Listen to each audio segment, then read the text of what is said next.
Isang mapagpalang araw at gabi sa lahat ng ating mga masugid at minamahal na listeners. Isang malaking karangalan na makasama kayo sa pagbubuka sa isang bagong pahina ng kwentong puno ng marangyang misteryo, matinding emosyon at tadhana.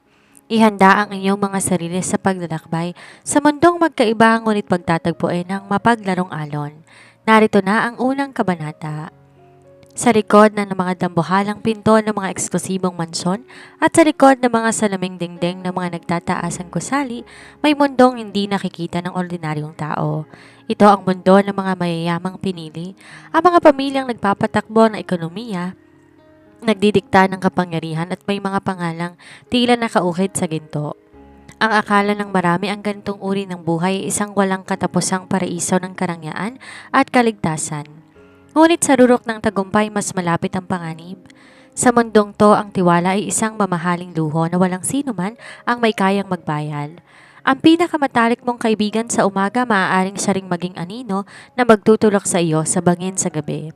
At kapag ang lahat ng yaman, kapangyarihan at ang mismong alaala ng iyong marangyang pangalan ay biglang naglaho sa isang iglap, ano pang matitira sa isang tao?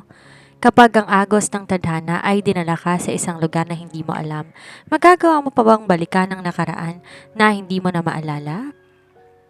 Ang gabi ay nababalutan ng isang napakabangis na bagyo, kung saan ang langit ay tila nagngangalit at ang kidlat ay walang pakundangan sa paggupit sa kadiliman. Ang ulan ay walang awang humahampas sa windshield ng kulay gintong napakabihirang customized na Aston Martin Valkyrie na umaharurot sa madilim, madulas at mapanganib na highway sa itaas ng matatarik na bangin ng kabundukan. Sa loob ng marangyang sports car na iyon, maring nakakapit sa manibela si Alessandro Renzo D'Angelo. Ang kanyang mga mata na may kulay ng tila abong kristal at kilala sa mundo ng alta sosyedad bilang mga matang walang takot ay malamig at puno ng naglalagablab na puot. Ang kanyang mamahaling telang suit na espesyal na hinabi mula sa mga pinakamahusay na sastre sa Milan ay may bahagyang gulanit sa balikat. Ang kanyang marangyang ayos na bahira ng dugo mula sa isang mababaw ngunit dumudugong sugat sa kanyang panga. Sa kanyang likuran, apat na dambuhalang itim na armored SUV na walang mga plaka ang walang patid ang pag-ilaw sa kanilang mga high beam. Walang awang binubundol ng mga ito ang likurang bahagi ng kanyang $1,000,000 sasakyan. Pilit siyang tinutulak palabas ng kalsada. Alam ni Alessandro Renzo kung sinong nasa likod ng marahas ng pagkaabang na ito. Sila ang mga bayarang mamamatay tao na ipinadala ng mga karibal ng pamilya at mga tiwaling kasosyo sa negosyo na naghahangad na tuluyan ng tapusin ang buhay ng nag-iisang tagapagmana ng D'Angelo Grand Empires. Ang pinakamalaking imperyo sa larangan ng real estate, banking at international shipping sa buong rehiyon ng Asya at Europa. Ang pagkawala ni Alessandro ay nangangahulugan ng pagbagsak ng isang dinastiyang pang-ekonomiya na nagpatakbo sa merkado sa loob ng 3 henerasyon. Mga lapastangan. Pagmumura ni Alessandro sa mababang boses na may kasamang tindi ng galit habang ang kanyang mga kamay mabilis na nagmamaniobra upang kontrolin ang sasakyan sa kabila ng madulas na aspalto. Papalapit siya sa isang napakatarik at mapanganib na pakilo o pakurba sa kalsada na kilala sa tawag na Devil's Curve, kung saan sa kabilang panig ay ang walang katapusang kalaliman ng bangin at ang nagngangalit na dagat na humahampas sa mga naglalakihang bato sa ibaba. Sa bilis ng kanyang takbo na lumalagpas sa 200 kilometro bawat oras dahil sa paghabol ng mga kaaway, alam ni Alessandro na di nakakayanin ng preno ang biglaang pagliko. Mamamatay siya kung mananatili siya sa loob ng sasakyan kapag sumapit ito sa kurba. Sa isang iglap ng segundo bago pa man tuluyang dumiretso, ang Aston Martin Valkyrie patungo sa hangganan ng bangin, buong lakas binuksan ni Alessandro ang pinto at tumalon palabas sa mabatong gilid ng kalsada. Ang kanyang katawan, marahas na gumulong-gulong sa matatalas na bato at masukal na damuhan sa gilid ng dalisdis, habang kanyang mamahaling sasakyan tuluyang lumipad sa ere, bumagsak sa kailaliman at sumabog sa isang dambuhalang bolang apoy na lumika na nakatutulig na tunog bago pa man to tuluyang lumubog at nilamon ng madilim at malalim na karagatan sa ibaba. Huminto ang mga humahabol na SUV sa gilid ng kalsada. Buwaba ang mga armadong lalaki na may mga itim na maskara, binalingan ng tingin ang nagdiliyab na apoy sa ibaba na dahan-dahang kinakain ng naglalakihang alon. Sa lakas ng pagsabog, sa tindi ng apoy, at sa lalim ng karagatan imposible na may mabuhay pang tao sa loob ng sasakyang yon. Patay na si Alessandro Renzo De Angelo. Tapos na ang misyon. Wala nang De Angelo na hahadlang sa ating plano. Malamig na ulat ng pinuno ng mga salarin sa kanyang satellite phone bago muling sumakay sa sasakyan at mabilis na lumisan sa gitna ng bumubuhos na ulan. Ngunit hindi nila alam, sa ilalim ng masukal at madilim na dalampasigan, ang katawan ni Alessandro patuloy na gumugulong pababa sa matarik na libis. Sa huling bagsak ng kanyang katawan bago marating ang baybayin, ang kanyang ulo ay marahas na napaumpog sa isang malaki at matulis na bato ng granite. Ang huling narinig ng kanyang kamalayan ay ang dagundong ng kulog at ang hampas ng alon bago tuluyang nagdilim ang kanyang mundo. Dahan-dahang inadod ng kanyang walang malay at dugong katawan ng malalakas na alon ng dagat patungo sa kawalan, malayo sa lungsod na kanyang pinamunuan.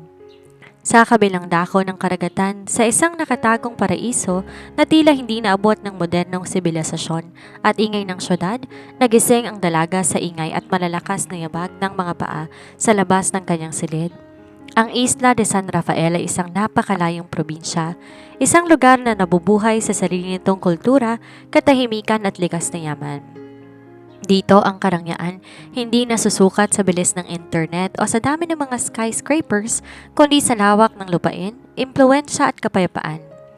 Walang signal ng cellphone sa buong isla, walang internet at ang mga mamamayan umaasa lamang sa mga lumang radyo, iilang telebisyon na may lumang satellite dish at nag-iisang dekordon na telepono ng bulwagan ng bayan na madalas walang linya dahil sa kalumaan. Bumangon si Francesca Viviana Valenti mula sa kanyang malaking kama na gawa sa antigong nara at nababalutan ng mamahaling sedang kortina. Ang kanyang kagandahan ay kakaiba at kapansin-pansin. May kutis siyang tila porselana na hinaplos ng buwan, mahabang buhok na kulay gabi na umaabot sa kanyang bewang at mga matang tila may sariling kwento ng misteryo at talino. Ang pamilyang Valenti ang tinuturing na dugong bughaw at pinunong pamilya ng isla. Silang nagmamay-ari ng halos buong lupain, malalawak na taniman ng niyog at kape, at silang pinunong takbuhan ng lahat ng mamamayan doon sa bawat oras ng pangangailangan. Pagkabukas ni Francesca Viviana ng pinto ng kanyang malawak na kwarto, agad niyang nakita ang kanyang ama, si Don Leonardo Valenti, ang kinikilalang pinuno at gobernador ng isla na may buhat-buhat na isang lalaki kasama ng dalawang matatapat nilang tauhan na may dalang mga sulo. Ang lalaking buhat nila basang-basa ng tubig alat, puno ng mga agos, pasa at dugo ang katawan. Ngunit sa kabila ng kalunos-tunos nitong kalagayan, bakas pa rin sa itsura nito ang isang hindi ordinaryong pagkatao. Ang pino at perpektong hubog ng panga nito, ang matangos na ilong at ang tindig ng katawan kahit walang malay ay nagpapahiwatig na hindi ito isang ordinaryong mangingisda o manlalakbay na napadpad sa kanilang baybayin. Sa kanyang pulso nakasuot ng isang basag na relo na yari sa mamahaling platinum at pinaliligiran ng maliliit na diamante, ngunit walang kahit anong pitaka, ID o dokumentong magpapatunay kung sino siya at kung saan siya nanggaling. Ama, ano nangyari? Sinong lalaki yan at bakit ganyan ang estado niya? Nag-aalalang tanong ni Francesca Viviana habang mabilis bumababa sa engranding hagdanan ng kanilang mansyon. Ang kanyang mahabang pantulog na damit sumasabay sa kanyang bawat hakbang. Inanod siya ng malalakas na alon sa may baybayin ng silangang Pampang. Francesca? Seryosong sagot ni Don Leonardo na may otoridad ngunit may halong matinding pag-aalala. Nakita siya ng mga bantay dagat habang nagsasagawa ng ronda pagkatapos ng bagyo. Bilang pinuno ng islang to, hindi natin siya maaaring pabayaan na mamatay sa tabing dagat. Dalhin siya sa silid panauhin at tawagin ng doktor ng pamilya ngayon din. Buong magdamag na binantayan, nilinis ang mga sugat at ginamot ng doktor ng pamilya ang estranghero. Si Francesca Viviana naman ay hindi mapatigil sa pag-aalala. Nakatayo siya sa malapit na pintuan ng silid. Pilit inaalam sa kanyang isip kung anong kwento o trahedya ang dala na misteryosong taong ito mula sa malawak at mapanganib na karagatan. Walang radyo o balita mula sa Maynila ang nakarating sa kanila tungkol sa pagpapasabog sa isang De Angelo, dalang isla ganap na nakahiwalay sa labas ng mundo. Nang sumunod na umaga nang ang sinag ng araw ay dahan-dahan pumasok sa bintana ng silid, dahan-dahang nagmulat ng mata si Alessandro. Ang kanyang paningin labis na malabo at ang buong paligid tila umiikot sa kanyang paningin. Ang unang tumambad sa kanya ay ang mataas na kisame na gawa sa mga mamahaling kahoy at ang amoy ng sariwang hangin at dagat. Isang kapaligiran na ganap na banyaga sa malamig, kontrolado at modernong penthouse niya sa lungsod. Agad na lumapit si Francesca Viviana at si Don Leonardo sa gilid ng kanyang kama na makitang gumalaw ang kanyang mga daliri at dahan-dahan bumukas ang kanyang mga mata. Salamat sa Diyos at nagising ka na, wika ni Don Leonardo habang tinitingnan ang binata ng may giliw at pagpapakumbaba. Nasa ligtas kang lugar ngayon sa aming mansyon. Ako si Don Leonardo Valenti, ang pinuno ng islang ito, at ito ang aking anak ni si Francesca Viviana. Maaari mo bang sabihin sa amin kung anong iyong pangalan? Paano ka napunta sa aming isla at sinong gumawa nito sa iyo? Tumingin si Alessandro sa kanila. Ang kanyang mga abong mata blanco, walang kahit anong kislap ng pagkilala o pag-unawa. Sinubukan niyang mag-isip. Pilit niyang hinalughog ang kanyang memorya, hinanap ang kanyang pangalan, ang kanyang pamilya, ang dahilan kung bakit sumasakit ang kanyang buong katawan. At ang imahe ng kotse o ng mga taong humahabol sa kanya sa dilim. Ngunit sa tuwing pilit niyang binubuksan ang pinto ng kanyang nakaraan, isang matindi, tila pumupunit na sakit sa ulo ang kanyang nararamdaman na nagpapakunot sa kanyang noo at nagpapakapit sa kanya ng mariin sa kumot ng kama. Ang kanyang isip ay parang isang madilim na silid na walang kahit isang ilaw, isang malaking kawalan, walang kahit anong alaala. Tumingin siya ng diretsyo sa magagandang mata ni Francesca Viviana. Ang kanyang boses ay paos, mababa at puno ng matinding kalituhan at takot na ngayon lang niya naramdaman sa buong buhay niya bilang isang dating makapangyarihang lalaki. Hindi ko alam. Hindi ko alam kung sino ko, wala akong maalala, kahit ang sarili kong pangalan. Ang mga sumunod na araw sa Isla de San Rafael ay naging isang mahabang serye ng pagsubok para kay Alessandro Renzo de Angelo. Sa isang iglap, ang lalaking dating nagpapatakbo ng isang dambuhalang imperyo sa Europa at Asia ay naging isang estranghero sa isang islang di man lang matagpuan sa karaniwang mapa ng modernong sibilisasyon. Ang kanyang marangyang nakaraan, tuluyan ng nilamon ng dilim at ang tanging realidad na meron siya ay ang silid na may amoy ng kahoy at ang dalawang taong nagligtas sa kanyang buhay. Matapos ang naging pag-uusap nila ng umagang yon, nagpa siya si Don Leonardo Valenti na hindi na muna maaaring pilitin ang binata na maalalang lahat. Ayon sa doktor ng bayan na si Dr. Mateo, ang matinding pagkaumpog ng ulo ni Alessandro sa bato ang naging sanhin ng retrograde amnesia. Ligtas ang kanyang pisikal na katawan, salamat sa kanyang matipunong pangangatawan na tila sanay sa matinding disiplina. Ngunit ang kanyang mga alaala ay nanatiling nakasusi sa isang silid na walang susi. Wag habang wala pang naaalala, dito ka muna maninirahan sa aming mansyon. Maharahang pahayag ni Don Leonardo habang sila'y nag-aalmusal sa isang malawak na beranda na nakadungaw sa karagatan. Ang hapagkainan puno ng mga sariwang prutas, bagong pitas na kape at mga tradisyonal na pagkain ng isla. Malayo sa mga mararangyang buffet at mamahaling alak na kisinasayanayan ng katawan ni Alessandro kahit na hindi niya ito tahasang maalala. Di ko alam kung paano kayo babayaran sa lahat ng to, Don Leonardo. Mababa at paos ang boses na sagot ni Alessandro. Bagamat wala siyang alaala, ang kanyang kilos, ang paraan ng kanyang pagsasalita at ang kanyang tindig ay natural na nagpapakita ng isang taong may mataas na pinag-aralan at otoridad. Wala akong dalang kahit ano, maliban sa basag na relong ito. Huwag mong isipin ang bayad, nakangiting sagot ng matanda. Ang buhay ay hindi nasusukat sa kung anong meron ka, kundi sa kung paano mo tinutulungan ang iyong kapwa. At pansamantala tatawagin ka muna naming Renzo mula sa pangalang nakaukit sa likod ng iyong basag na relo. Yun lamang talang palatandaan na meron tayo. Si Francesca Viviana na nakaupo sa tapat ng binata ay tahimik na nagmamasid. May kakaibang aura ang lalaking to. Kahit na nakasuot lamang to ng simpleng puting polo at pantalon na pinahiram ng kanyang ama, hindi maitatago ang kakisigan nito. Ang mga abong mata ni Renzo na si Alessandro ay madalas nakatitig sa kawalan. Tila pilit na hinahabol ang mga anino ng kanyang nakaraan. Dahil walang signal ng cellphone at walang anumang modernong teknolohiya sa isla, ang buhay ni Alessandro tuluyang bumagal. Sa mga unang linggo ng kanyang pananatili, Ginugol niya ang kanyang oras sa pagpapagaling ng mga natitirang galos sa kanyang katawan. Ngunit ang isang lalaking tulad niya na ang utak ay sanay sa mabilisang pagpapasya at mabibigat na responsibilidad ay hindi mapakali sa walang ginagawa. Isang hapon nakita siya ni Francesca nakatayo sa may aplaya, malapit sa lugar kung saan siya nanggaling. Ang hangin ay malakas at ang mga alon tila bumubulong ng mga lihim na nakaraan.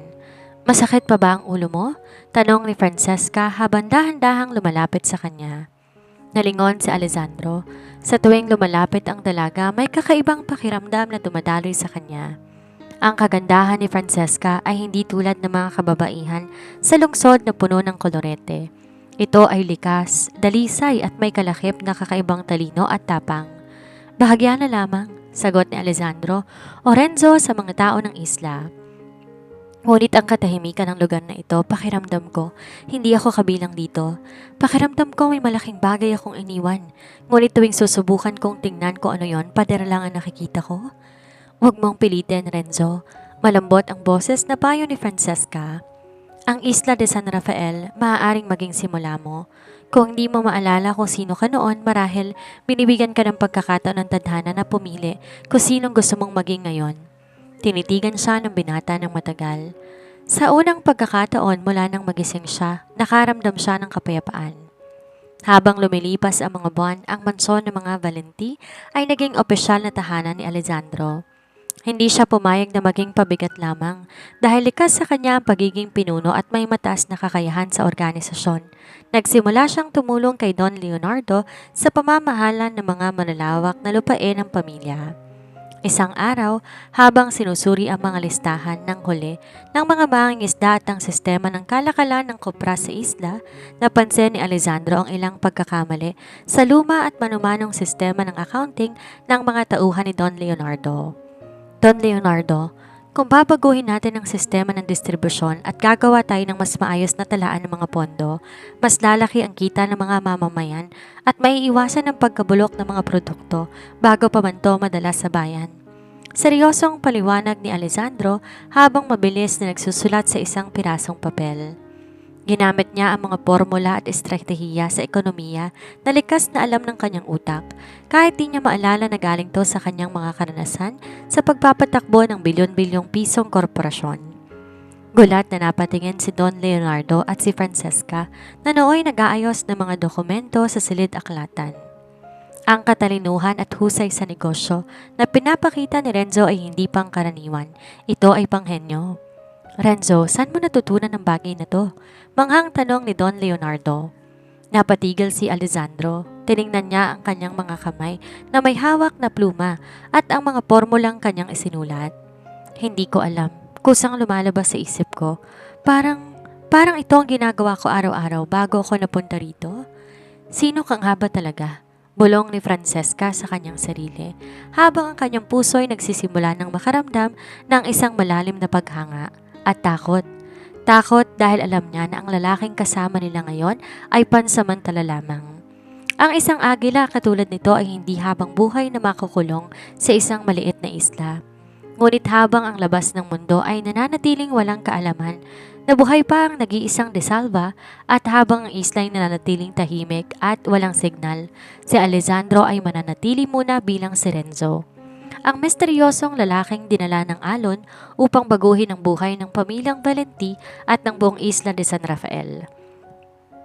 Nang sumunod na buwan ang presensya ni Renzo sa mansyon ng mga Valenti ay tila naging isang natural na bahagi na ng pang-araw-araw na buhay sa isla de San Rafael. Sa bawat pagsikat ng araw, mas lumalalim ang ugnayan sa pagitan ni na Alessandro, nakilala pa rin ng lahat bilang si Renzo at ng natatanging dalaga na si Francesca Viviana. Bagaman walang opisyal na pag-amin, may mga sulyap, kilos at katahimikang namumuo sa pagitan nila na higit pa sa salita ang pinapahiwatig. Isang maagang umaga, nagpasya si Francesca na magtungo sa silangan ng isla kung saan matatagpuan ang mga malalawak na taniman ng kape ng pamilyang Valenti. Dahil medyo malayo ito at maburol ang daan, nag-alala si Don Leonardo kaya't hiniling nito kay Renzo na samahan ng dalaga. Sumakay sila sa isang lumang kabayo na pagmamay-ari ng mansyon. Isang bagay na sa simula naging hamon kay Alessandro. Nung una'y banyaga sa kanyang katawan ang humawak ng renda ng kabayo, ngunit sa hindi may paliwanag na dahilan, tila may muscle memory ang kanyang katawan. Sa loob ng ilang minuto, nakuha niya agad ang tamang balanse at tikas sa pagsakay. Isang bagay na lalong nagpatibay sa hinala ni Francesca na ang lalaking to'y nagsimula sa isang pamilyang may mataas na kultura at marangyang libangan sa labas ng isla. Mukhang hindi ka naman nahirapan, puna ni Francesca habang nakaupo sa likod ni Alessandro. Ang kanyang mga kamay bahagyang nakahawak sa bewang ng binata upang hindi mahulog. Para kang aristokrata na sanay sa mga pribadong kwadra, bahagyang ngumiti si Alessandro. Bagamat ang kanyang mga apong mata ay seryosong nakatitig sa unahan. Hindi ko alam, Francesca. Ang utak ko walang maibigay na larawan pero ang mga kamay ko alam nilang gagawin. Ngunit mas gusto kong isipin na natutunan ko to ngayon dahil kasama kita. Ang simpleng banat na yon ay nagpabilis sa tibok ng puso ni Francesca. Umiwas siya ng tingin at binalingan na lamang ang tanawin ng mga nagtataasang puno at ang asul na dagat sa abot tanaw. Nang makarating sila sa plantasyon, abala ang mga manggagawa sa pagpitas na mga pulong butil ng kape. Dito ay pinakita ni Alessandro ang kanyang husay. Sa nakalipas na mga linggo, pinag-aralan niya ang sistema ng kalakalan sa isla. Nakipag-usap siya sa mga magsasaka, hindi bilang isang amo, kundi bilang isang taong gustong umunawa. Ang kanyang boses ay may natural na otoridad, ngunit may kalakip na respeto. Mabilis na nakuha ang tiwala ng mga tao.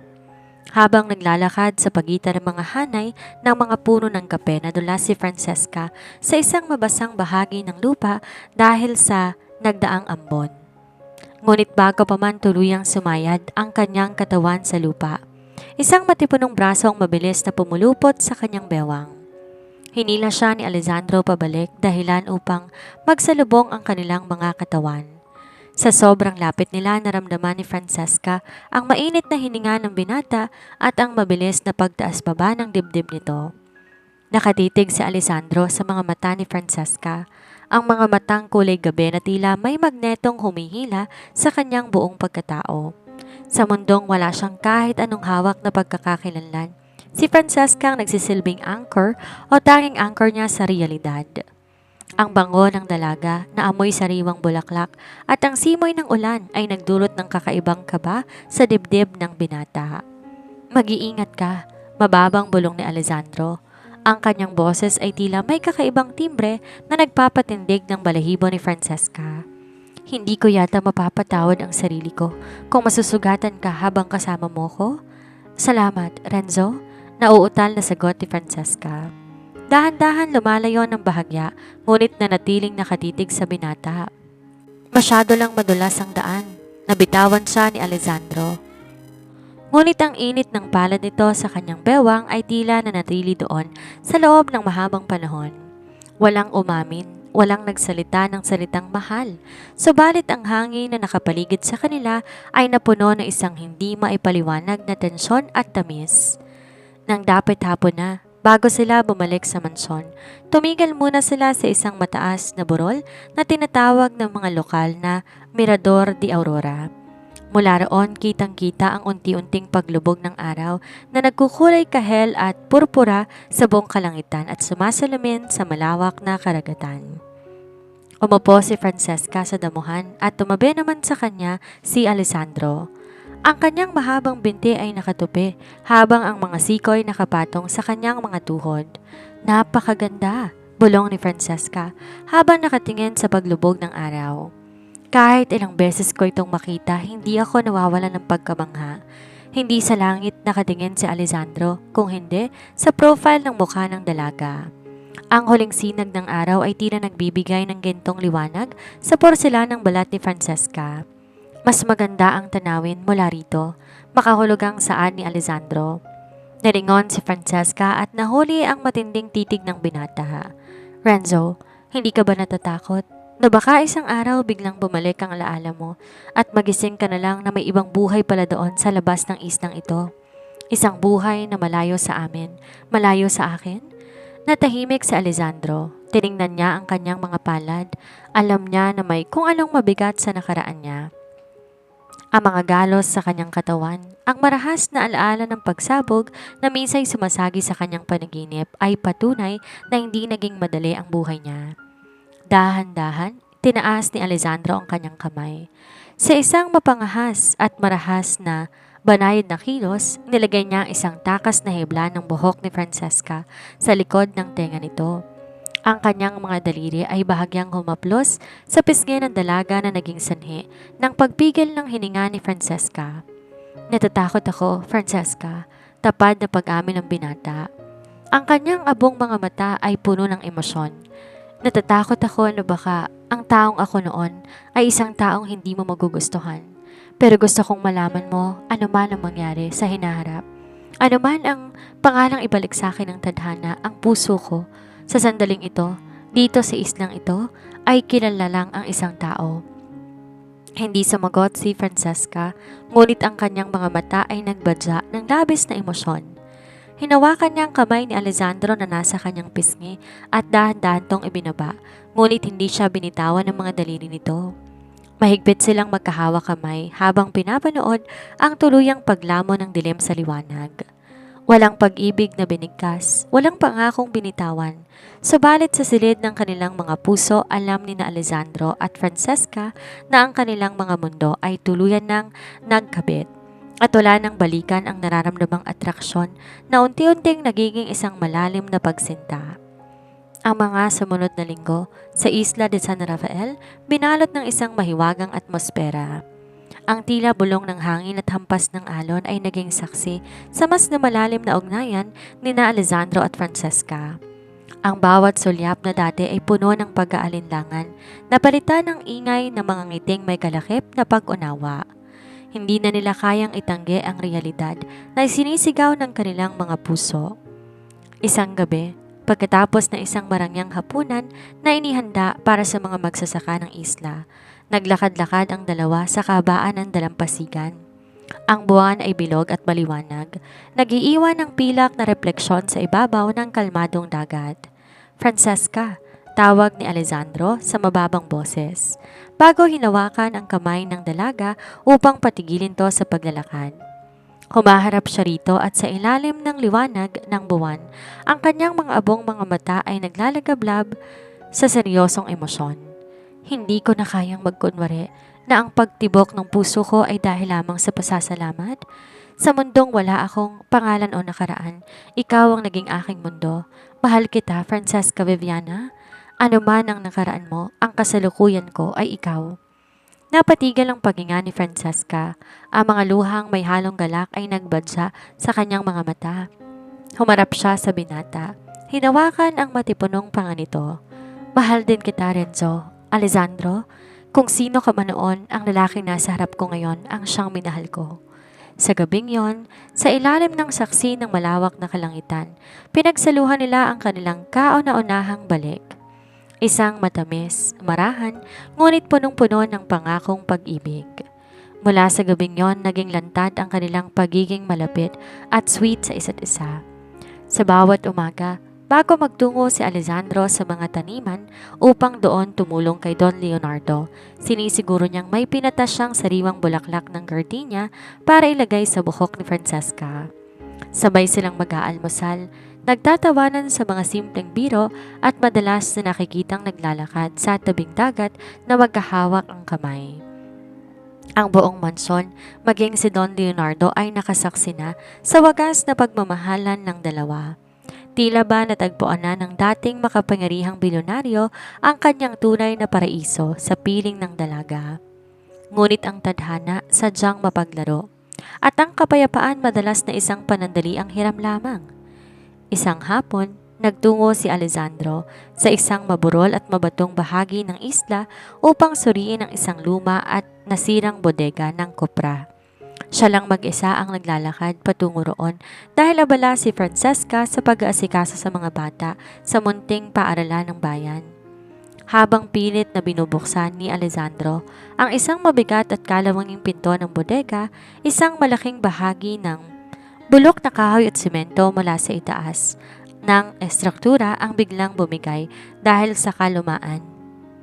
Marahas na bumagsak ang mabigat na tipak ng kahoy diretso sa ulo ni Alessandro. Dahil sa lakas ng impact natumba siya sa mabatong lupa.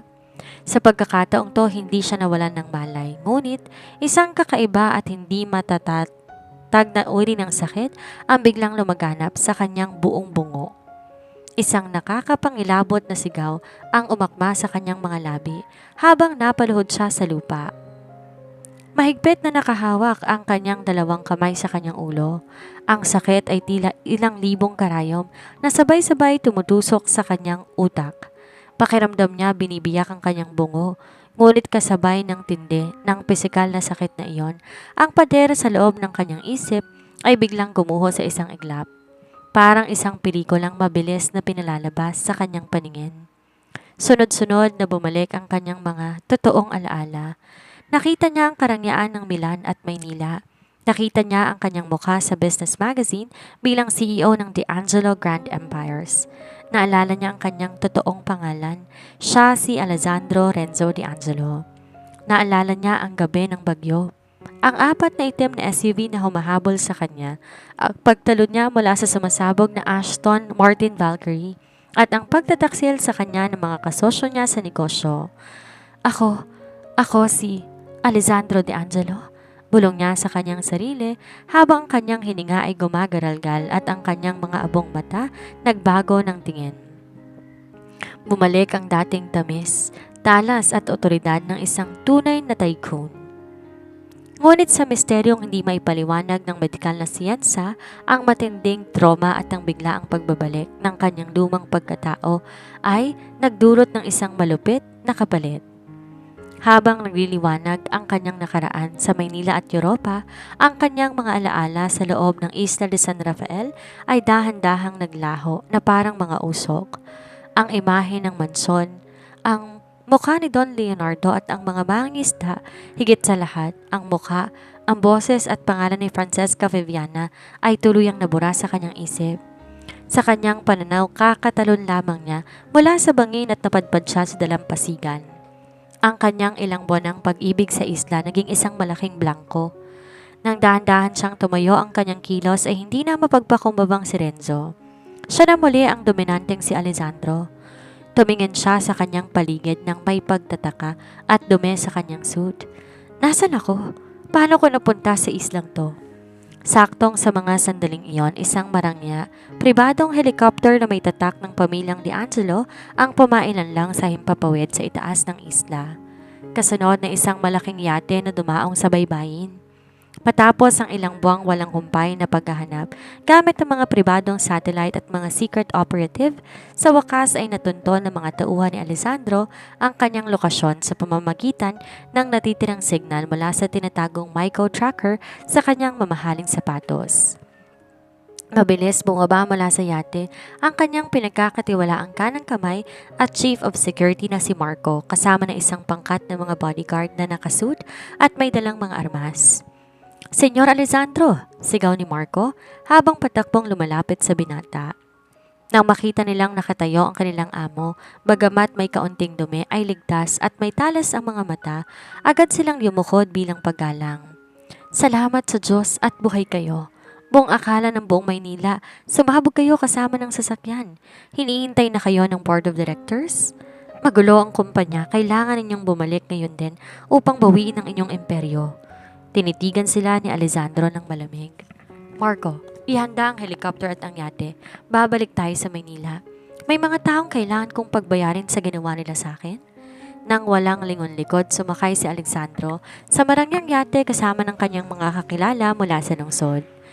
Habang ang yate mabilis na humaharurot palayo, sa Isla de San Rafael patungong Maynila, nakatitig si Alessandro sa karagatan. Walang kaalam-alam na sa islang kanyang iniwan, may isang dalagang naghihintay sa kanyang pagbabalik.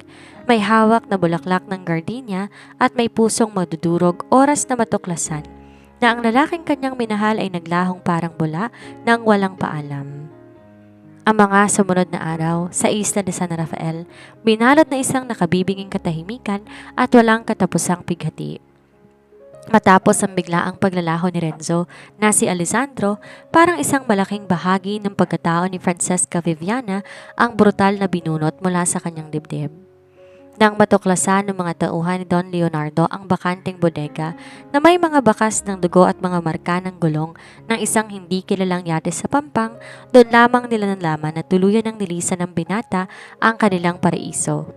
Ngunit ang mas masakit para kay Francesca, umalis to ng walang pasabi, walang sulat at walang kahit isang sulyap na nagpapaliwanag kung bakit. Araw-gabi, walang inatupag si Francesca kundi ang umiyak ng umiyak sa loob ng kanyang silid. Ang munting gardenia na huling binigay sa kanya ng binata, dahan-dahan ang natutuyo sa ibabaw ng kanyang mesa, katulad ng kanyang puso na unti-unting pinapatay ng pangungulila. Hindi na siya kumakain. Ayaw niya nang lumabas ng mansyon at tuwing titingnan niya ang dalampasigan kung saan sila unang nagkahawa kamay ang mga luha, kusang dumadaloy sa kanyang mga namamagang mata. Ang kanyang bawat hikbi tila sumasabay sa malulungkot na alon ng gabi.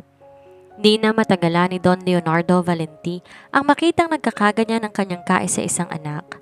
Bilang ama at bilang gobernador ng isla, sanay siyang maging matatag. Ngunit ang makita si Francesca na unti-unting nawawala ng buhay dahil sa labis na pag-ibig at sakit ay hindi niya kayang sikmurain. Isang gabi, pumasok si Don Leonardo sa silid ni Francesca at naupo sa tabi ng kanyang kama. Hinaplos niya ang mahabang buhok ng dalaga na nakasubsob ang mukha sa unan, habang patuloy pa rin ang marahang pag-iyak nito. "Francesca, anak ko." Malambot at puno ng awa ang boses ng matanda. "Ang pag-iyak mo gabi-gabi pumapatay din sa akin. Kung talagang di mo kayang mabuhay nang wala ang mga sagot na hinahanap mo, hindi kita pipigilan. Pinapayagan na kitang umalis ng isla. Sundin mo siya sa Manila." Napatigil si Francesca sa pag-iyak at dahan-dahang tinaas ang kanyang mukha. Ang mga mata ay namumula at puno ng kawalang katiyakan. "Ama?" Ngunit napakalawak ng Maynila, hindi ko alam paano ako magsisimula doon. Bago pa man magbago ang isip ng dalaga, nilabas si Don Leonardo ang isang makapal na lumang sobrang katad. Binuksan niya ito at pinakita kay Francesca ang malaking halaga ng pera. "Gagamitin mo ito para sa pangtustos, sa lahat ng pangangailangan mo sa Maynila, para sa matitirahan mo, sa pagkain mo at sa paghahanap sa kanya. Hindi uso ang cellphone sa atin kaya't mag-iingat ka sa mundong banyaga sa iyo. Ngunit tandaan mo anak, ang dugong Valenti may dangal. Hanapin mong katotohanan, ngunit huwag hahayaang tapakan ng iyong pagkatao." Payo ng ama na may halong luha sa mga mata. Makalipas ang 2 araw ng paglalakbay sa barko, sa wakas narating ni Francesca ang dambuhalang lungsod ng Maynila. Ang ingay ng mga sasakyan, ang makapal na usok at ang nagtataasang mga skyscrapers ay tila sumakal sa kanyang pandama. Masyadong mabilis ang takbo ng buhay dito, malayong malayo sa payapang isla de San Rafael. Sa tulong ng pera ng kanyang ama, nakakuha siya ng isang desenteng matutuluyan sa isang kondominyo malapit sa sentro ng negosyo at doon nga sinimula ng kanyang misyon. Ang tanging hawak niyang palatandaan ay ang natatanging pangalan na narinig ng mga bantay dagat mula sa mga lalaking sumundo kay Renzo sa gabi ng bagyo. Alessandro Renzo Di Angelo. Hindi naging madali ang mga unang linggo ni Francesca. Sa kanyang paghahanap sa binata, nagtungo siya sa iba't ibang opisina at nagbabasa ng mga business newspaper sa silid-aklatan ng lungsod. Laking gulat niya nang matuklasang si Alessandro ay hindi lang basta isang mayamang lalaki. Siya ang pinaka-makapangyarihang bilyonaryo sa buong bansa, ang CEO ng De Angelo Grand Empires. Nang makita ni Francesca ang larawan ni Alessandro sa isang sikat na magazine, ang kanyang puso ay nag-aalab sa saya.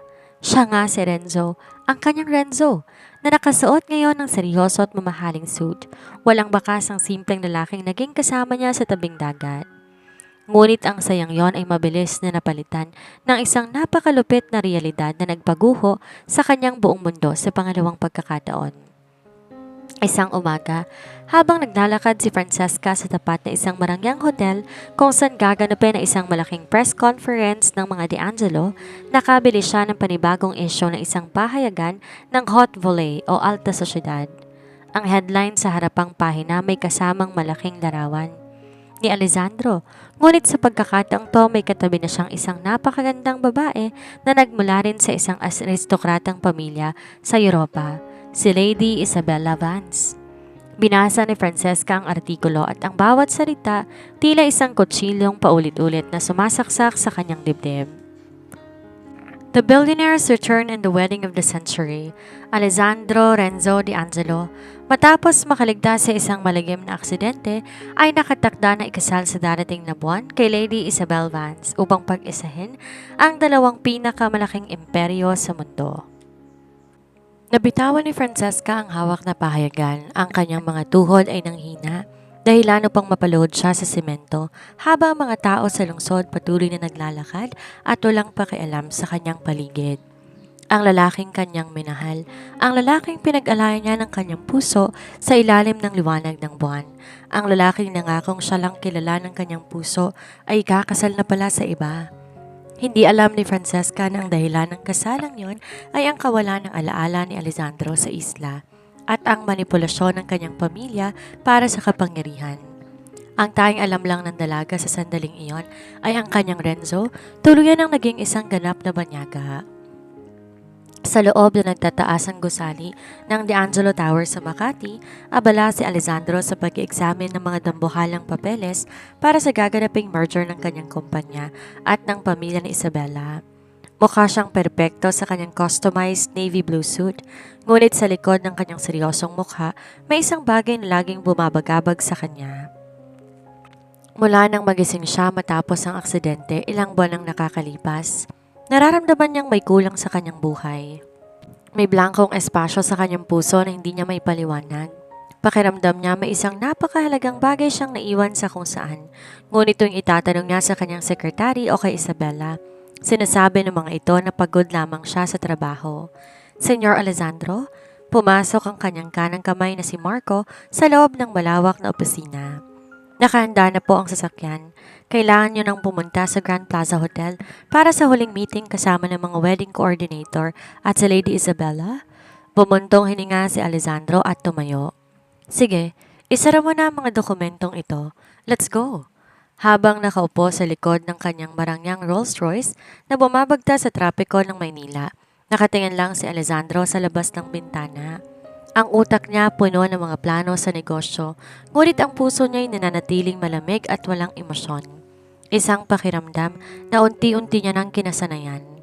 Samantala, nasa labas ng Grand Plaza Hotel si Francesca. Suot ay isang simpleng puting blusa at simpleng palda na malayo sa mararangyang kasuotan ng mga taong labas-masok sa hotel. Mahigpit niyang hawak ang strap ng kanyang bag. Ilang araw na siyang nag-aabang sa paligid ng mga lugar kung saan madalas pumunta si Alessandro, umaasa na makita ang lalaking nagpatibay ng kanyang puso sa isla. Saktong pagdating ng kotse ni Alessandro sa tapat ng lobby ng hotel, mabilis lumapit na mga hotel attendant upang buksan ang pinto ng sasakyan. Bumaba si Alessandro na may kasamang dalawang bodyguard sa kanyang likod. Ang kanyang tindig napaka-authoritical. Amang abong mata nakatingin lang diretso sa unahan. Walang pakialam sa mga taong nakapaligid sa kanya. Renzo, bulong ni Francesca. Di niya napigilan ang kanyang sarili. Ang emosyong ilang linggo nang nakatago sa kanyang dibdib ay biglang sumabog. Renzo, sigaw niya. Sapat na para marinig sa tahimik at marangyang drop-off area ng hotel. Napatigil si Alessandro sa paghakbang. Bihirang tumatawag sa kanya sa ganong paraan o sa mas tamang salita, walang sino man sa Maynila ang may kilala sa kanya bilang Renzo. Dahan-dahan siyang lumingon upang hanapin kung saan nanggaling ang boses. Doon nagtagpo ang kanilang mga mata. Tumakbo si Francesca papalapit sa kanya, ngunit bago pa man to makalapit ng tuluyan, hinarang na to ng dalawang malalaking bodyguard ni Alessandro. Miss, bawal lumapit, malamig na sabi ng bodyguard. Renzo, ako to, si Francesca. Umiiyak na sigaw ng dalaga habang nakatingin ng diretso kay Alessandro. Hindi mo ba ako natatandaan? Ang Isla de San Rafael, ang mansyon, ang aking ama. Ako to, si Francesca Vivian. Tinitigan siya ni Alessandro. Ang kanyang mga abong mata na dati walang emosyon, biglang kumunot. Pinagmasdan niya ang mukha ng dalaga. Ang mga matang kulay gabi na puno ng luha, ang porselanang balat at ang pamilyar na boses na tila narinig niya na sa isang napakagandang panaginip. Sa isang iglap naramdaman ni Alessandro ang isang matinding pintig sa kanyang dibdib. Sumakit ng bahagya ang kanyang piluka at ulo at may mga malalabong anino ng dalampasigan at isang nakangiting babae ang sumagi sa kanyang isip. Ngunit mabilis din tong naglaho na parang usok. Hindi niya maalala ang pangalang Francesca. Hindi niya maalala ang Isla de San Rafael. Para sa kanya, ang babaeng nasa harap niya ay isang kabuoang estranghero. Ngunit bakit pakiramdam niya kilalang kilala niya ito?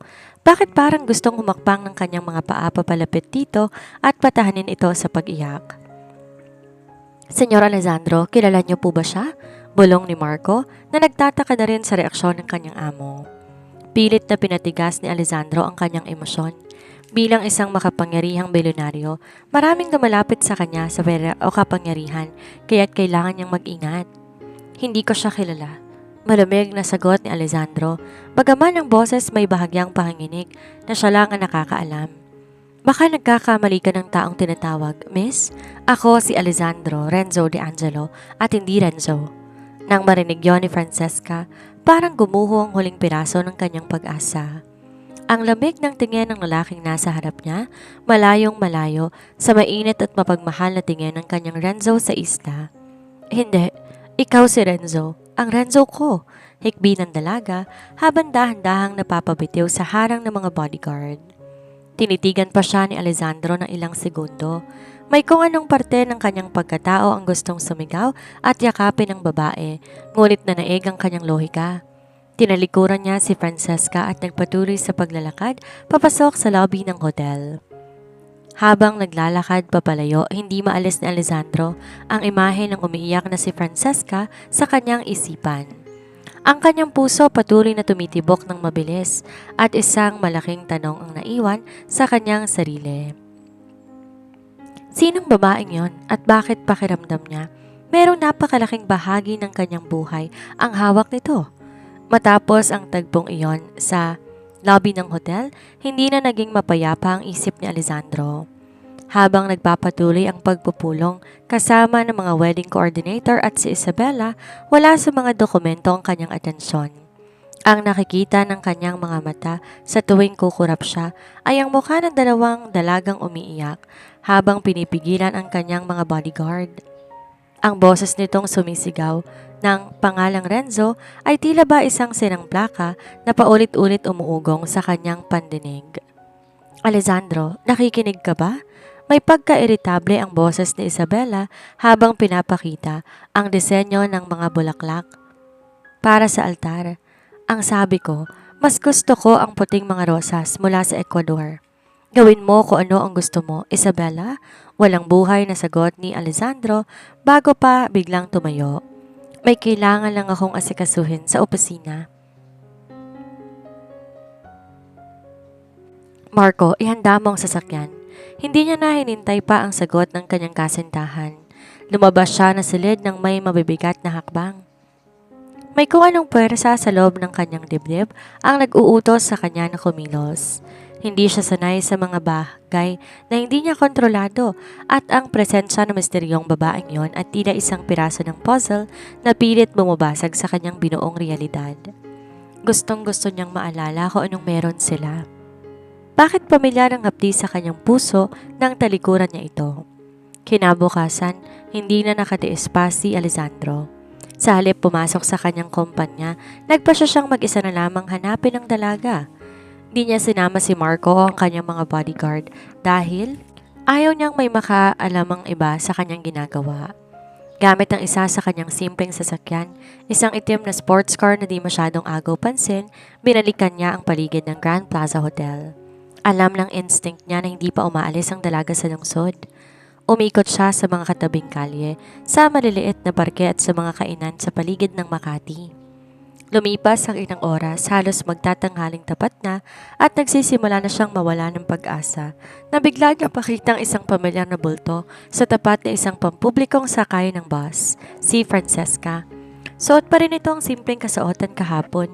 Nakayuko, mahigpit ang yakap sa kanyang sariling bag. Mukhang pagod na pagod at may bakas ng luha sa mga mata.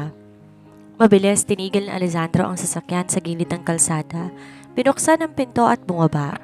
Sa ilang malalaking hakbang narating niya ang kinaroroonan ng dalaga.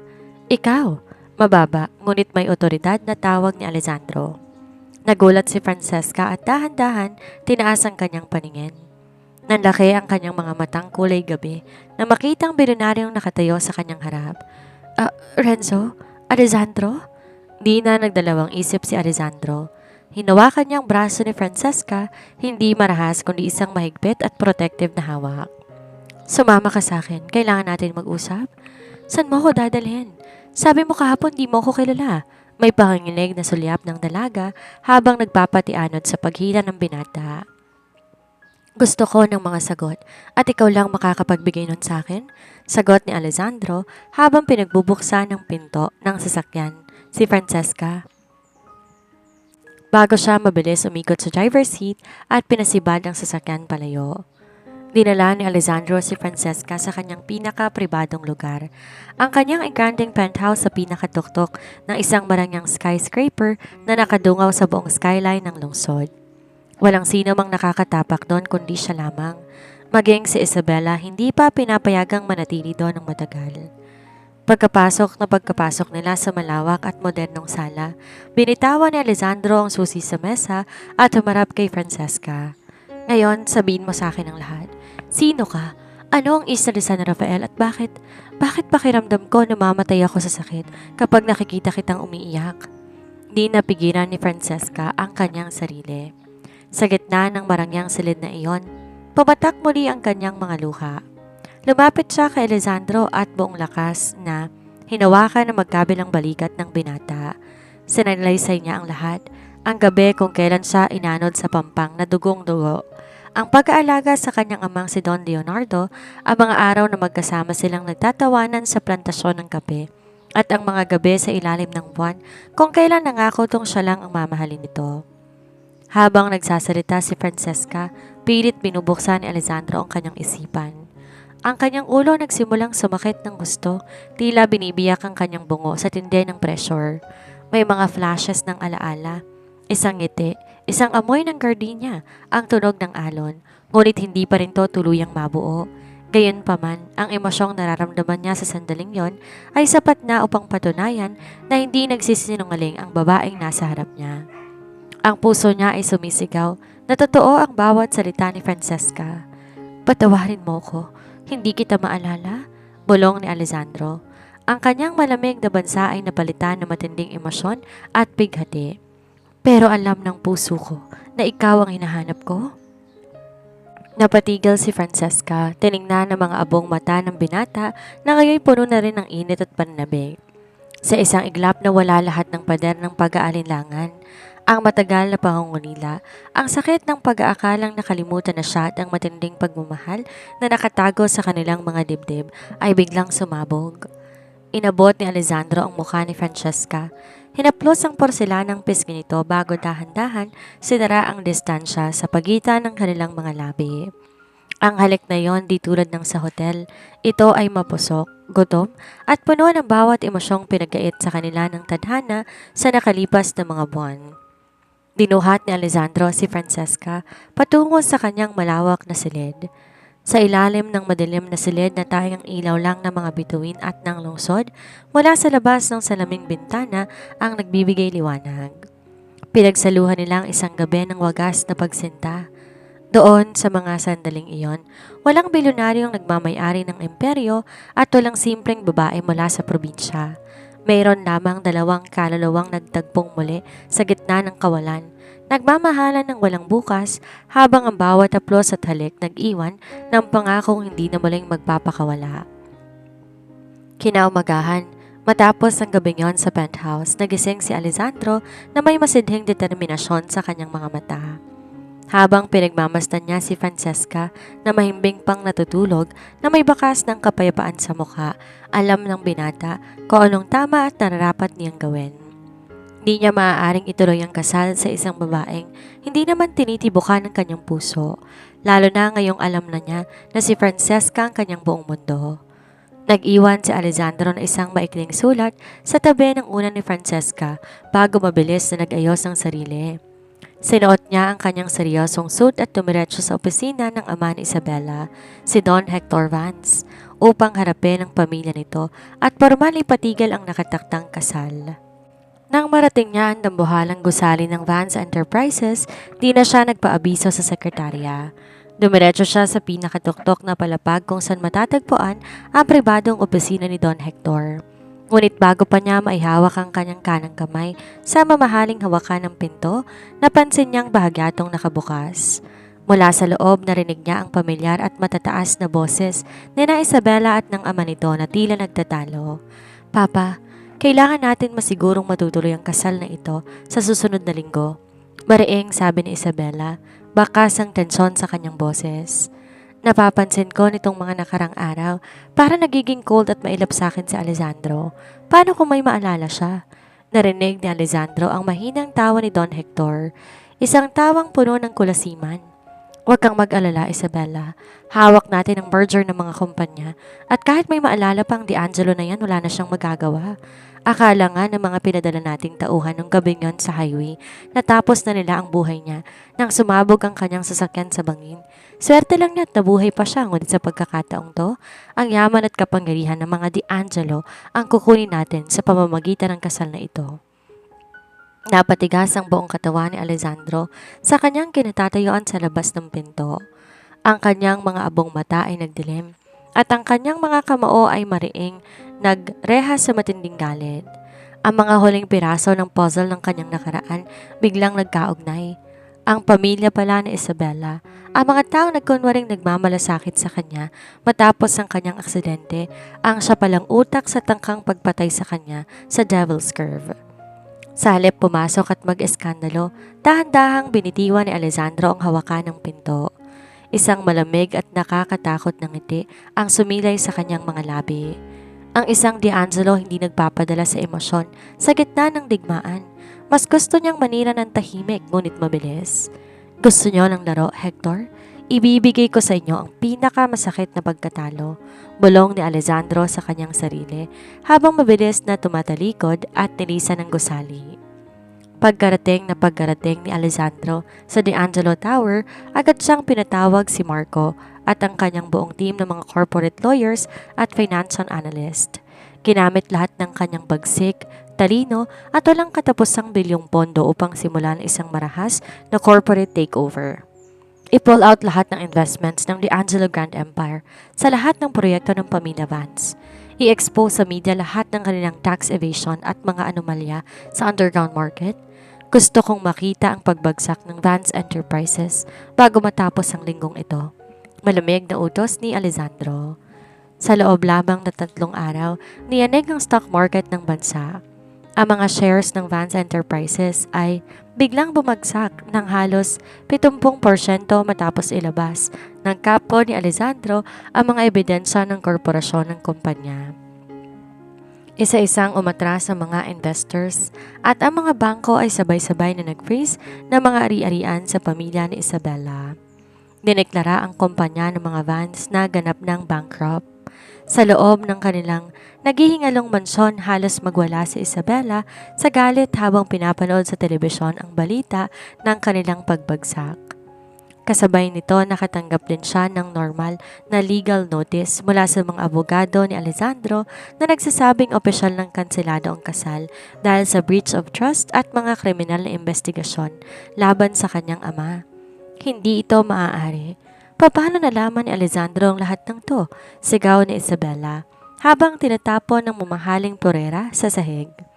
Sa gitna ng kanyang paghihinala, isang impormasyon na nakarating sa kanya mula sa isa sa kanyang mga spy sa labas ng penthouse ni Alessandro. Nalaman niya na may isang simpleng babaeng nagngangalang Francesca na nakatira doon ngayon at nakita ang dalawa na nakalapit sa isa't isa. Nanlaki ang mga mata ni Isabella sa tindi ng puot. Agad niyang sinisisi ang lahat kay Francesca. Sa kanyang pananaw, ang babaeng to mula sa probinsya ang lumason sa isip ni Alessandro upang sirain ang kanyang pamilya. Ikaw ang may kasalanan sa lahat, Francesca Viviana?" Nanginginig sa galit na asik ni Isabella habang ang kanyang muka ay naging mukha ng isang demonyo. "Kung mawawala sa akin ang lahat, sisiguraduhin ko, impyerno rin ang babagsakan mo, Alessandro. Kinuha ni Isabela ang kanyang lihim na telepono. Tinawagan ng mga natitirang bayarang krimen ng kanilang pamilya. May papagawa ko sa inyo. Malamig na utos ni Isabela sa kabilang linya. May isang babaeng nagngangalang Francesca sa penthouse ni Alessandro. Abangan ninyo ang pagkakataon kapag umalis ang bilyonaryo. Kidnapin niyo siya at gawin ninyo ang lahat ng gusto ninyo sa kanya. Siguraduhin ninyong hindi niyo na siya makikita pa ni Alessandro ng buhay. Nang hapong yon, pag-uwi ni Alessandro sa kanyang penthouse mula sa isang matagumpay, ngunit nakakapagod na laban sa korte, laban sa mga Vance, sinalubong siya na isang nakabibinging katahimikan. Agad niyang tinungo ang silid, ngunit wala doon si Francesca. Ang tanging nakita niya sa ibabaw ng mesa ay ang piraso ng sulat na iniwan niya ng umaga na tila hindi man lamang nagalaw.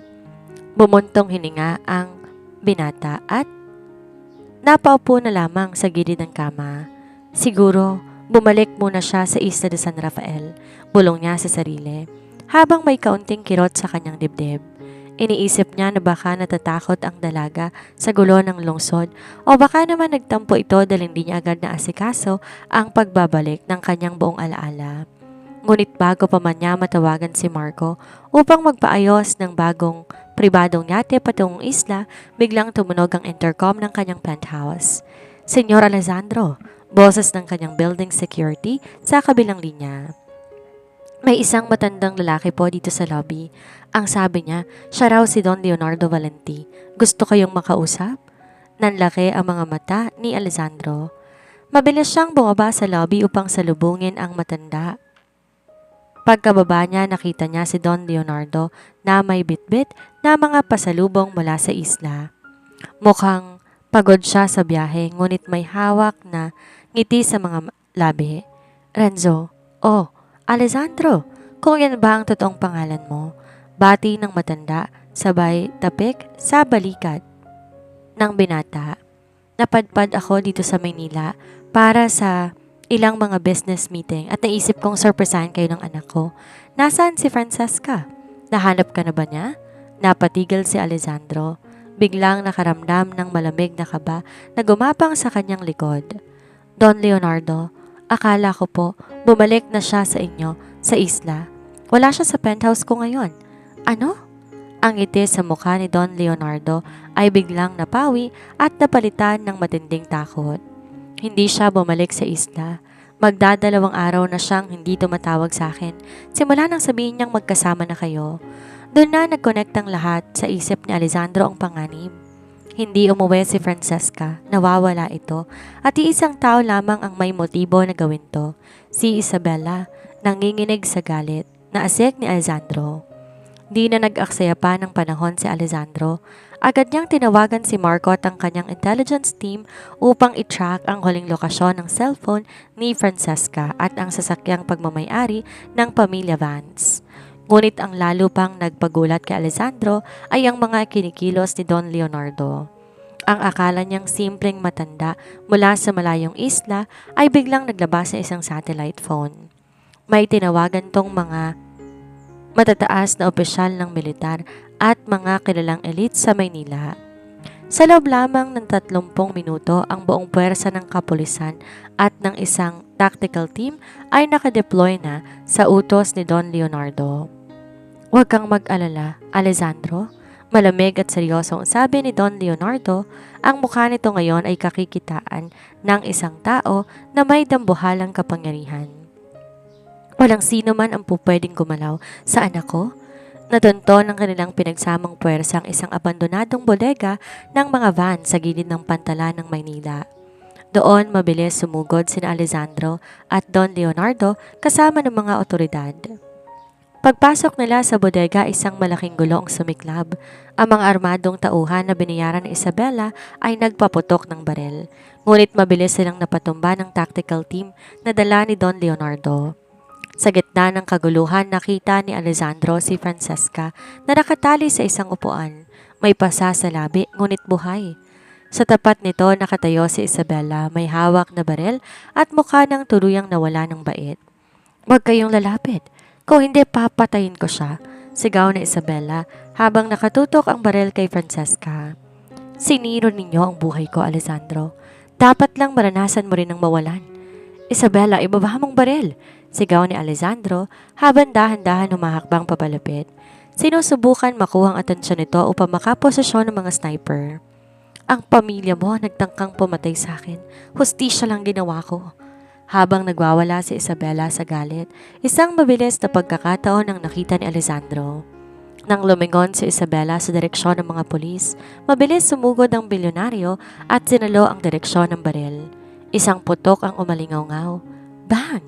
Ngunit bago pa man may masaktan, napatumba na ni Alessandro si Isabella sa semento at nakuhang armas. Mabilis pinalibutan ng mga pulis si Isabella at tuluyan tong pinalasuhan ng posas. Habang sinasakay sa mobile car, umiiyak at sumisigaw pa rin ito ng paghihiganti. Ngunit alam ng lahat na mabubulok na to sa kulungan habang buhay dahil sa kasong kidnapping, frustrated murder at mga krimen ng kanyang pamilya. Mabilis kinalaga ni Alessandro si Francesca at mahigpit tong niyakap. Patawarin mo ako. Hindi ko nahahayaang mawalang muli ka sa tabi ko, bulong niya habang umiiyak din ng dalaga sa kanyang dibdib. Matapos ang madugong gabing yon, dinala muna nila si Francesca sa isang pribadong ospital upang masuri ang mga tinamong galos. Habang nagpapahingang dalaga, kinausap ni Alessandro si Don Leonardo sa labas ng pribadong kwarto. Doon na nagpasya si Don Leonardo na ilahad ang katotohanan na matagal nitong tinatago. Alam ko nagtataka ka kung paano ko napakilo sa mga general at mga opisyal sa lungsod na ito, Alessandro. Panimula ng matanda habang nakatingin sa salamin ng kwarto ng kanyang anak. Sino po ba talaga kayo, Don Leonardo? Dahil ang isang simpleng gobernador ng maliit na isla, walang ganyang klaseng koneksyon. Tanong ni Alessandro na may halong pagkamangha. Ngumiti ng bahagya ang matanda. Ang totoong pangalan ko, Leonardo Valenti Soriano. Ang pamilya ko ang nagmamay-ari ng Soriano Shipping Lines at isa sa mga pinakamalaking banking corporation sa buong Asia. Mas mayaman pang pamilya ko sa mga Vance, Alessandro. Napatigil si Alessandro, hindi makapaniwala sa kanyang naririnig. Nang pumanaw ang asawa ko, ang ina ni Francesca, 15 taon nang nakakalipas, gumuho ang mundo ko. Napagtanto kong walang silbi ang bilyon-bilyong pera kung wala ang taong mahal mo. Kaya naman ipapamahala ko sa mga board of directors, ang kumpanya ko at pinili naming manirahan ni Francesca sa Isla de San Rafael upang mamuhay ng tahimik, simple, malayo sa mapanirang mundo ng alta sosyedad. Doon ko pinalaki si Francesca na may mabuting puso at pagpapakumbaba. Tumingin si Don Leonardo ng diretso sa mga abong mata ni Alessandro. Nung una kitang makita sa isla na walang maalala, alam kong malaking tao ka sa labas. Pero nakita ko kung paano mong minahal ang anak ko bilang isang simpleng lalaki. Ngayong alam ko nang pareho tayong nasa mundong to, pinagkakatiwala ko sa iyo si Francesca. Alagaan mo siya. Isang malalim na respeto ang naramdaman ni Alessandro para sa matanda. Humakbang siya papalapit at nakipagkamay dito nang may buong katapatan. Pinapangako ko po sa inyo, Don Leonardo, haharapin ko ang buong mundo, kasamang lahat ng yaman at kapangyarihan ko para lang protektahan at mahalin si Francesca habang buhay. Makalipas ang 6 na buwan, mula nang madilim at magulong gabing yon sa pantalan ng Maynila, tuluyan nang nagbago ang ihip ng tadhana. Ang nakabibiging ingay, usok at gulo ng lungsod, unti-unti nang iniwan ni Alessandro at Francesca. Napagkasundoan ng magkasintahan na bumalik sa lugar kung saan ang lahat ay nagsimula, sa Isla de San Rafael. Doon, sa piling ng mga taong naging saksi sa kanilang simpleng simula, ninais nilang ipagpatuloy ang kanilang kwento.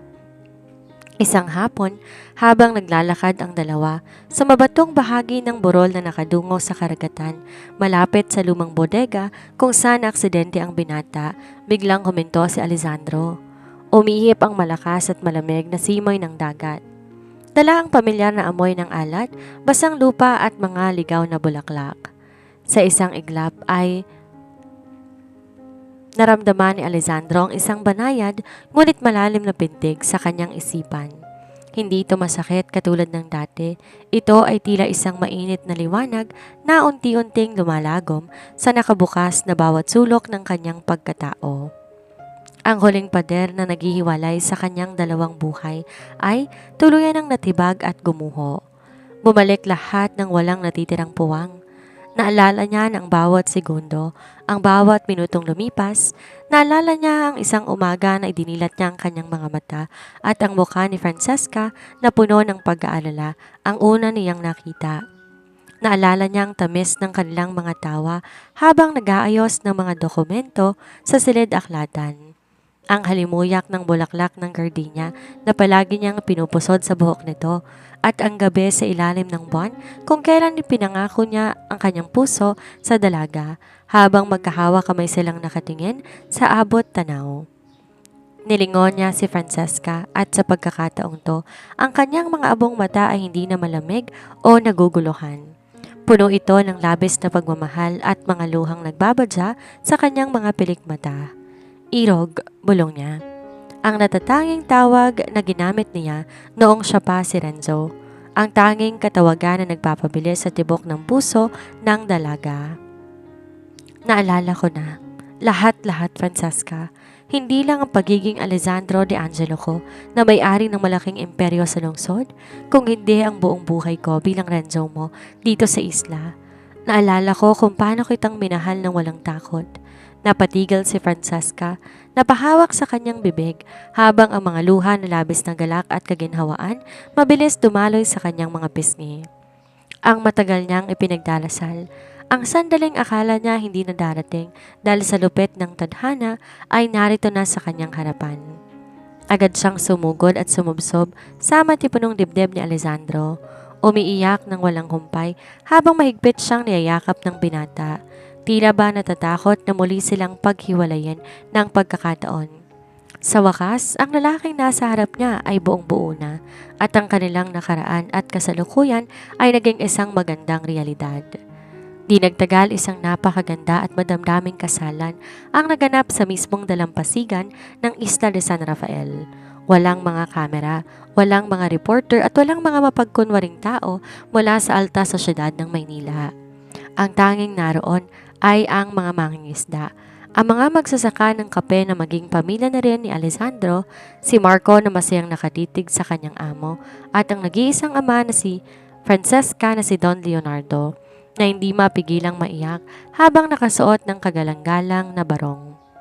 Napakaganda ni Francesca sa kanyang simple ngunit eleganteng puting belo na pinalisadahan ng mga sariwang bulaklak ng gardenia. Habang naglalakad siya sa malambot na buhanginan patungo sa altar, nag-aabang si Alessandro na may pinakamatamis at pinakatapat ng ngiti na hindi pa nakikita ng buong mundo ng negosyo. Ang bilyonaryong kilala sa pagiging marahas at walang emosyon ay garalgal ang boses at may luhang pumatak nang hawakan niya ang mga kamay ng kanyang asawa. Sa harap ng Diyos, ng iyong ama at ng islang nagligtas sa aking buhay nang ako ay walang-wala, pahayag ni Alessandro habang sinusuot ang gintong singsing sa daliri ng dalaga. Pinapangako ko, ikaw lang ang reyna ng aking imperyo, ang nag-iisang yaman na ipaglalaban ko at ang nag-iisang tahanan ng aking puso hanggang sa huling hininga ko. Ang kanilang pag-iisang dibdib ay binalot na ng malalakas na palakpakan, hiyawan at mga luhang dulot ng labis na kaligayahan mula sa mga taong nagmamahal sa kanila. Ang araw sa hapon na yon ay unti-unti lumubog sa pinakamasinsing paraan. Nagiiwan ng gintong liwanag na tila nagbabasbas sa mag-asawa. Isang taon matapos ang mahiwagang kasal na iyon, muli binalot ng matinding kaba, pananabik at pag-asa ang mansyon ng mga Valenti Soriano. Ang buong paligid ay abala dahil dumating na ang pinakahihintay na oras, ang panganganak ni Francesca. Sa loob ng silid, hindi binitawan ni Alessandro ang kamay ng kanyang asawa. Pinapawisan siya ng husto at halatang mas kabado pa kaysa sa noong harapin niya ang pinakamalaking krisis sa kanyang kumpanya. Kaya mo yan, irog ko. Nandito lamang ako, hindi kita iiwan. Paulit-ulit niyang bulong habang hinahalika ng noo ng dalaga na unti-unting nanghihina sa pag-iri. Matapos ang ilang oras na matinding pagsubok, isang malakas, malusog at napakagandang iyak ng sanggol ang umalingaw-ngaw sa buong silid na tila nagpawi sa lahat ng hirap at pagod. Naiyak ng tuluyan si Alessandro, isang pag-iyak na puno ng pasasalamat at walang mapagsidla ng saya. Nang iabot ng doktor sa kanila ang isang napakagandang sanggol. Ang umalingaw-ngaw sa buong silid na tila nagpawi sa lahat ng hirap at pagod. Naiyak ng tuluyan si Alessandro, isang pag-iyak na puno ng pasasalamat at walang mapagsidla na saya.